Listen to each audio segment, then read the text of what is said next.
Hold on, can we please all agree that Ratatouille is the best Disney movie of all time?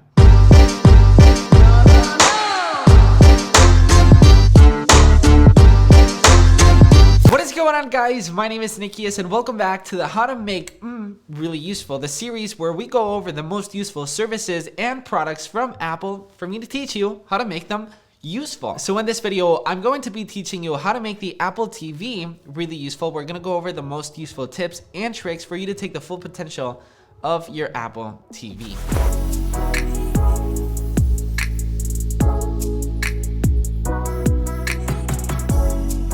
The first thing that I'm going to tell you is choose your top row of apps wisely, because the top row of apps will get a special treatment. As you guys can see with this Apple TV, there's actually video happening on the back. With music videos will automatically pop up. Same things goes with specific apps. Some apps do get this treatment. Disney Plus doesn't, for example, so choose the ones that you like, especially for your front row of apps. The Apple TV is one of those rare streaming devices. With the recent apps menu, to bring it up, just double tap the home button, then scroll left to switch back to a previous app. And you can also swipe up if an app is acting a little bit buggy or it's just not working right. Double tap and swipe just like you would do it on your iPhone. If an app doesn't work, you can do that by simply swiping up on the Apple TV app as well. One of the things that I hate the most on a smart TV, for example, is typing in something, typing in a movie. If you want to type in a video, for example, and you want to spell my name, Nikias Molina, you got to type N-I-K, and then you misspell a letter, and then you got to erase everything again. With the Apple TV, I don't know if you guys knew this, but if you actually, start typing in something, check out your iPhone, because you'll actually get a notification and the keyboard will actually pop up on your iPhone or on your iPad. And with that, you can simply type in whatever you want to type in. It's so easy to just type in stuff with your keyboard instead on going letter by letter. The Apple TV has one of the most beautiful screensavers in the entire world. I mean, they are absolutely beautiful. There's the mountains, there's space, but here's the thing. Did you know that you can actually put your own photos and videos as a screensaver of your Apple TV? To do that, hop over to the Photos app, then scroll to the shared category. From there, you can select either activity or one of your shared albums and choose set as screensavers. Did you know that the Apple TV has a light and dark mode? I personally like the light mode better, but obviously at night, it's really annoying because it's just way too bright. Here's the tip that I'm gonna give you. Turn the light and dark mode settings, the appearance settings, into automatic. Like this, when the sun is up, there will be light mode, because in my opinion, it just looks better during the day. And then at night, it will simply turn automatically dark. Here's something that I always do whenever I buy a new Apple TV. I reprogram the TV icon button to a home screen button. Like this, whenever I press, I go directly to the home screen instead of opening up the Apple TV. You do that by going into settings, tap on remote, TV icon, and then simply press home screen. And there you go. You will now just go to your home screen by simply a tap of a button. Okay, how are you doing? Are you finding value out of this video? If you are, be sure to drop a like. And here's the question of the day. Do you own an Apple TV? And if you do, what's your favorite feature on owning an Apple TV? Do you have any tricks that you could tell me? Because I'm sure I didn't go over through all of them. Also, I'll shut up. Just one more thing. How do you guys like my shirt? I mean, come on. Isn't this the sexiest shirt in the world?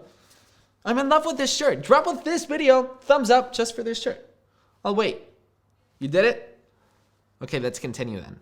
Something that a lot of people don't use on the Apple TV is Siri, and it's extremely useful. In my case, the number 2 most useful use cases that I actually use her or him is whenever I'm watching a movie, for example, and my dog started barking in a very important moment, well, I can simply ask Siri, what did he say? And Siri will actually go back 15 seconds in the movie and will automatically turn on subtitles. Another useful case, you can tell Siri to fast forward the movie 20 more minutes. You can tell Siri to put on movies from Adam Driver.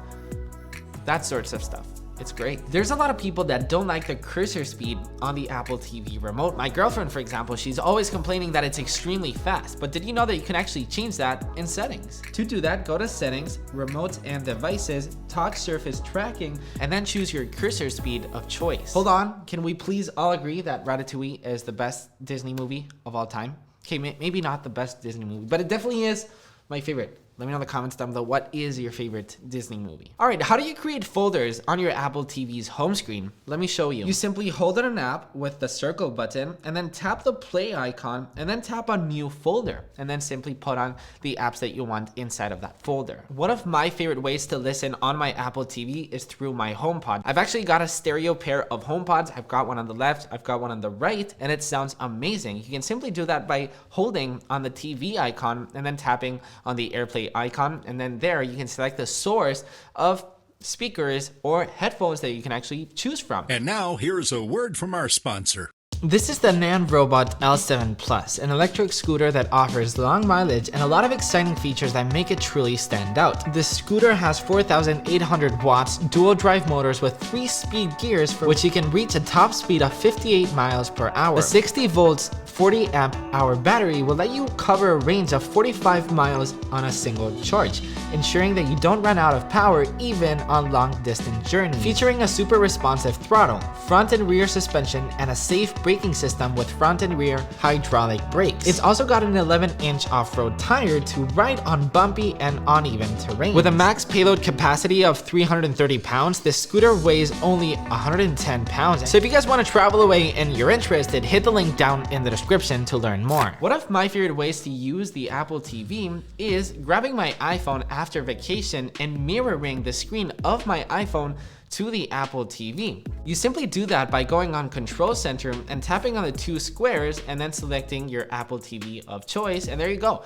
You can do that with your iPhone, with your Mac, with your iPad, whatever you want. Hold on, don't put your iPhone away. Did you know that you can actually use your iPhone as an Apple TV remote? Simply tap on the lock screen and then tap on that TV icon, tap that, and there you go. You can swipe left, right, and just manage your Apple TV directly from your iPhone. You can also do that with your Apple Watch and your iPad. So that's it for this video. If you enjoyed it, go ahead and tap what's the point of the Apple TV, a video where I show you, well, what's the point with the Apple TV.